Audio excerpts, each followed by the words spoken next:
по улиците, аз гледам повече какво има и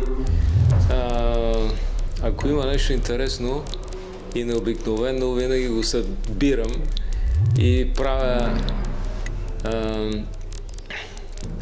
правя си някакви капитали, където мога, вкъщи, в мазето, в ателието, и в последствие ми идват идеи, които се трупат, много често ги комбинирам или ги наслагвам, или ги премахвам и в един момент се събира нещо, което според мен истинско е, ако е ценно, ако има някаква ценност. И тогава вероятно нещо се получава. Но това не означава, че не може да се сбърка по пътя. Много често мога да сбърка човек, и както и аз. Така че тези тимпани аз ги намерих на улицата и си казах, какъв трофей! Тимпани, които рано или късно нещо ще измисля с тях. И дълго време те седяха в мазето ми. Даже един приятел искаше да ми ги подаря, но аз си казах, не, как може да подаря нещо, което е безкрайно ценно и може да направи, от него може да се направи нещо хубаво. Така в последствие ги закарах и в ателието и там успях да един по един всеки ден правих по нещо на всеки един отделен тимпан. Освен това, те бяха и рамкирани. Едно готово нещо, което ти се предоставя, без да мислиш как да го обработваш, какво да правиш, освен само да рисуваш върху него. Същевременно те са така, имат съвременна, модерна форма, кръгли са и специално в тази галерия стоят като някакви амбразури към едни причудливи светове. Както ги нарече професор Делчев. Да. Портали. Портали, да. И обаче, понеже не можеш само да правиш естетика, при мен много е засилено от гражданските усещания и позиции, за разлика от други, които за мен ми се струват безсмислени, измислени, извадени от пръстите и смукани теми, малко смешни, философстващи художници. Разбира се, всяко нещо вероятно има някакъв смисъл. И затова при следващото си намиране на детските обувки, аз реших да направя тази инсталация с черепа. И всичко някакси имаше едно странно съвпадение с ситуации, с случки, с виждания и предусещания. В България се оказа, че има хора, които виждат какво се случва, гледат го, но не го виждат. За мен това е черно-бял далтонизъм. Ето, виждат, че има война, виждат, че има агресия и насилие, но казват, това е борба срещу фашизма. Ами, какво по-голяма лицемерие, каква по-голяма мъка има, ако един честен човек види това нещо и не го отрази по някакъв начин. Затова аз се опитах да направя нещо.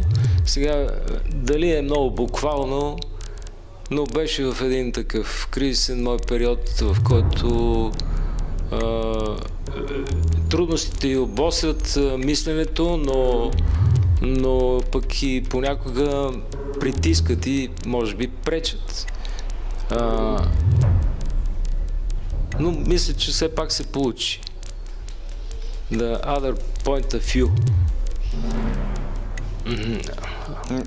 Според мен липсата на гражданска позиция в артистите е странна, защото очаква се повече да се усеща духа и вибрациите на времето.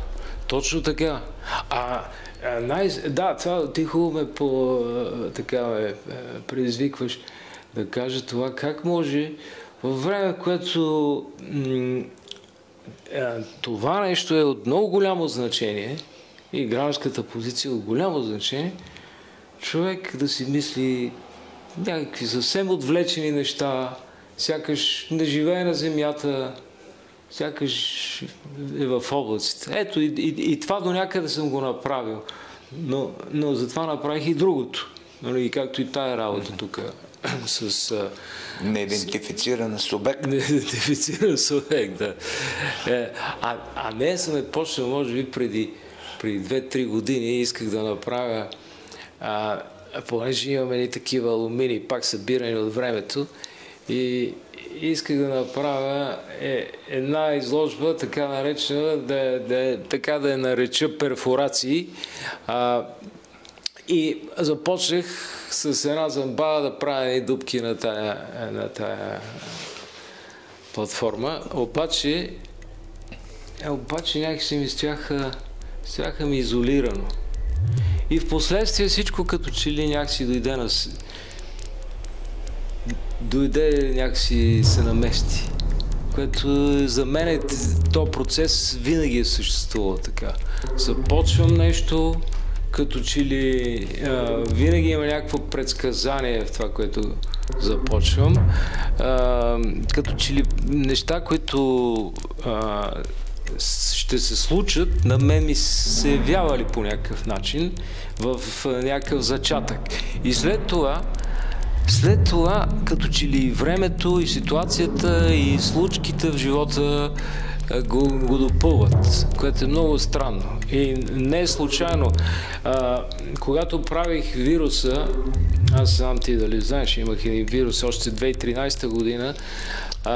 Това с бодлите такова. Да, вируса на комунизма. Вируса на комунизма. И какво нещо ме удари в главата. Това бяха първите протести срещу Пеевски, си спомням. И аз отидах в ателието и от хартия направих един вирус с бодли.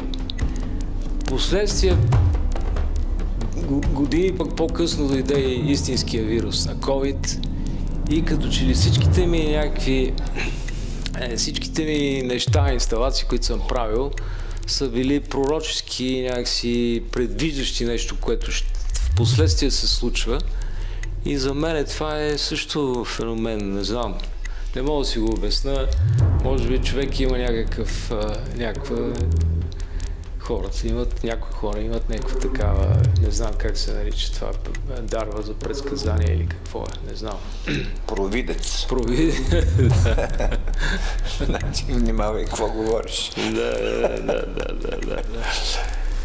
И в ателието, като дойдохме там да изберем нещата, показа много работи, в смисъл, доста работиш и доста виждам, че много експериментираш, предимно с печатарски мастилали. Сега, много от нещата, които правя, графиката ми помага, защото никога не бих се събрал до някъде, след като онзи ден гледах биеналето на графиката и си казах, добре, че не останах в това задръстване, оформено само от някакъв способ на изкуство. За мен това е малко изолация, сектанство. Това сектанство за мен може да убие всеки способен човек, защото ти почваш да се вълнуваш от техниката, от всякаква формалност, но нищо съществено не можеш да направиш. Като въображение да развиеш, идеи да разчупиш и така. И гледам как там хората се обезличават. Хора, които са били добри творци, в един момент те правят едно и също и се съобразяват с догмите, които, да речем, се сложени за изисквания, като станеш график и почваш да получаваш с разни биеналета, които са като ТКЗС-та, наредени една до друга, обезличаване. Сега да не говоря повече за колегите, защото така не е много. Но ето и това съвпадение, че пък майка ми почина в деня, в който открих изложбата. Това беше направо убийствено за мен и не знам как го изживях. Това вероятно беше едно голямо изпитание за мен. Аз направих един череп и деня, в който открих изложба, майка ми почина. Това не мога да си го обясна. Просто не знам. Но така е, такъв е живота явно. Човек трябва да бъде корав и в някои моменти, в този момент аз се почувствах изключително слаб. Не мога. Сложно нещо е това. Тежко нещо. Но явно това е. Животът е свързан, всичко е свързано в живота. И има някакво значение. Много хубаво. Аз ти благодаря, че в тая галерия те работи стоят страхотно като някакви корабни такива прозорци. Илюминатори. Илюминатори, да. Да. Много добре. С такъв малко underground ти е галерията. Хем е модерна, хем е ретро, т.е. не ретро, ами модерна е по-точно.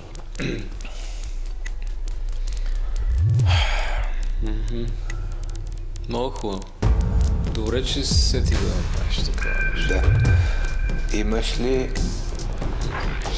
надежда някои от студентите да станат големи артисти?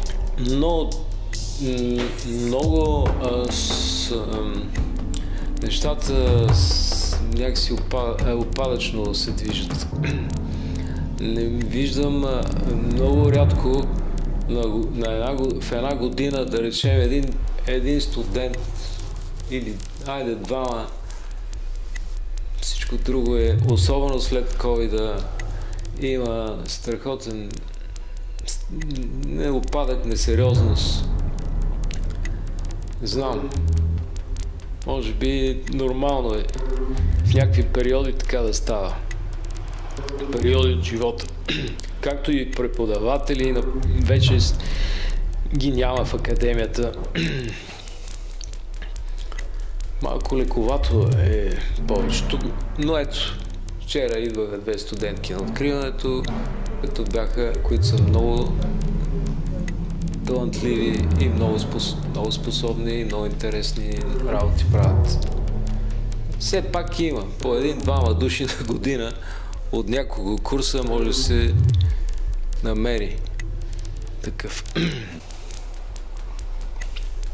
Аз мисля, че хубаво беше и на откриването по звуците на музиката, а тия тимпани все едно свират, те са в хармония с твоята музика. Като си направил. Чуда се дали не е хубаво филхармонията да си ги откупил обратно. Да. Вече с повече, как да кажем, повече дух в тях. Тя и тази предложи така, да им ги върнем вече с дух, както кажеш ти, с вече заредени, не са празни вече.